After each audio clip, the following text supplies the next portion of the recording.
In today's video, I'm going to teach you how to boost FPS in Bluestacks 5 Free Fire. If Free Fire has been feeling choppy, stuttering during fights, or just not as smooth as it should be, optimizing a few settings inside Bluestacks can make a big difference. We're going to focus entirely on the performance section, so you get higher, steadier FPS with less lag, without changing anything else. Start by launching Bluestacks 5. Once it's open, look to the right sidebar for the gear icon. That's your settings. Click it to open the control panel where all the performance options live.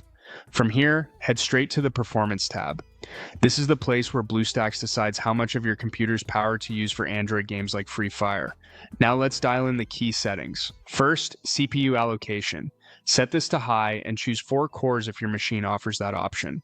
More CPU cores allow Bluestacks to process game logic and background tasks more efficiently, which helps reduce frame drops during intense action.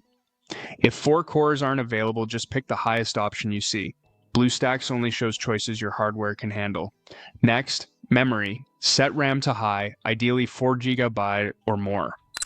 Free Fire benefits from extra memory when loading textures, maps, stats, and effects, which helps minimize stutters when you rotate the camera or jump into busy areas.